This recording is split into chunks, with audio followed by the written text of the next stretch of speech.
تابوت سکینہ ایک پراسرار صندوق ہے جسے یہودی کھوج رہے ہیں۔ یہ تابوت شمشاد کی لکڑی کا ایک صندوق تھا جو حضرت آدم علیہ السلام پر نازل ہوا تھا۔ یہ آپ کی آخر زندگی تک آپ کے پاس ہی رہا، پھر بطور میراث یہ کے بعد دیگرے آپ کی اولاد کو ملتا رہا، یہاں تک کہ یہ حضرت یعقوب علیہ السلام کو ملا اور آپ کے بعد آپ کی اولاد بنی اسرائیل کے قبضے میں رہا۔ اور جب یہ صندوق حضرت موسیٰ علیہ السلام کو مل گیا تو آپ اس میں تورات شریف اور اپنا خاص سامان رکھنے لگے۔ یہ بڑا ہی مقدس اور بابرکت صندوق تھا۔ بنی اسرائیل جب کفار سے جہاد کرتے تھے اور کفار کے لشکروں کی کثرت اور ان کے شوکت دیکھ کر سہم جاتے اور ان کے سینوں میں دل دھڑکنے لگتے تو وہ اس صندوق کو اپنے آگے رکھ لیتے تھے۔ تو وہ اس صندوق سے ایسی رحمتوں اور برکتوں کا ظہور ہوتا تھا کہ مجاہدین کے دلوں میں سکون و اطمینان کا سامان پیدا ہو جاتا تھا، اور مجاہدین کے سینوں میں لرزتے ہوئے دل پتھر کے چٹانوں سے زیادہ مضبوط ہو جاتے تھے۔ اور جس قدر صندوق آگے بڑھتا تھا، آسمان سے نصر من اللہ و فتح قریب کی بشارت عظمیٰ نازل ہوا کرتی تھی اور فتح مبین حاصل ہو جایا کرتی تھی۔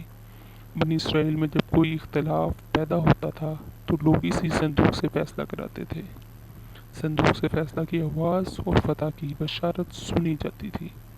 بنی اسرائیل اس صندوق کو اپنے آگے رکھ کر اور اس کو وسیلہ بنا کر دعائیں مانگتے تھے تو ان کی دعائیں مقبول ہوتی تھیں اور بلاؤں کی مصیبتیں اور وباؤں کی آفتیں ٹل جایا کرتی تھیں۔ الغرض یہ صندوق بنی اسرائیل کے لیے تابوت سکینہ، برکت و رحمت کا خزانہ اور نصرت و خداوندی کی نزول کا نہایت مقدس اور بہترین ذریعہ تھا۔ مگر جب بنی اسرائیل طرح طرح کی گناہوں میں ملوث ہو گئے اور ان لوگوں میں معاصی و طغیان اور سرکشی و عصیان کا دورہ ہو گیا تو ان کی بدعمالیوں کی نحوست سے ان پر خدا کا یہ غضب نازل ہو گیا کہ قوم عمالقہ کے کفار نے ایک لشکر جرار کے ساتھ ان لوگوں پر حملہ کر دیا۔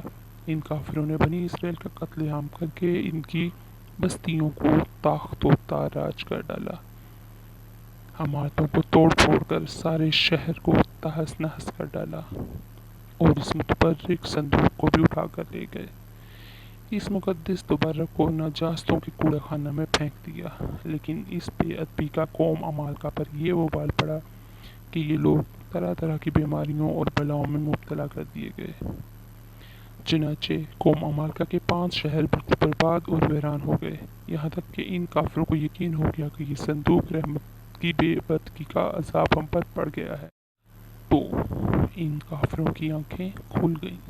چنانچہ ان لوگوں نے اس مقدس صندوق کو ایک بیل گاڑی پر لاد کر بیلوں کو بنی اسرائیل کی بستیوں کی طرف ہانک دیا۔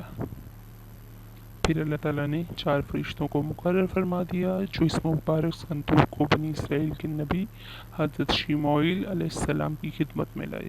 اس طرح پھر بنی اسرائیل کی کھوئی ہوئی نعمت دوبارہ ان کو مل گئی، اور یہ صندوق ٹھیک اس وقت حضرت شموئیل علیہ السلام کے پاس پہنچا جبکہ حضرت شموئیل علیہ السلام نے طالوت کو بادشاہ بنا دیا تھا، اور بنی اسرائیل طالوت کی بادشاہی تسلیم کرنے پر تیار نہیں تھے، اور یہی شرط ٹھہری تھی کہ مقدس صندوق آ جائے تو ہم طالوت کی بادشاہی تسلیم کر لیں گے۔ چنانچہ صندوق آ گیا اور بنی اسرائیل طالوت کی بادشاہی پر رضامند ہو گئے۔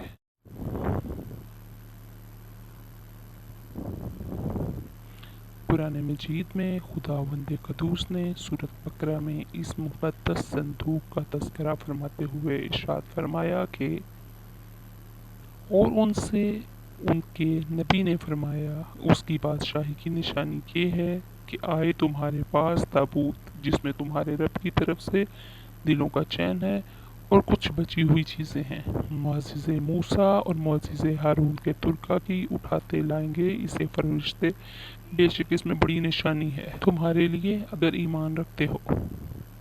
تابوت سکینہ میں کیا تھا؟ اس مقدس صندوق میں حضرت موسیٰ علیہ السلام کا عصا، ان کی مقدس جوتیاں اور حضرت ہارون علیہ السلام کا امامہ، حضرت سلیمان علیہ السلام کی انگوٹھی، تورات کی تختیوں کے چند ٹکڑے، کچھ من و سلوہ، اور اس کے علاوہ حضرت انبیاء کرام علیہ السلام کی صورتوں کے حلیے وغیرہ سب سامان تھے۔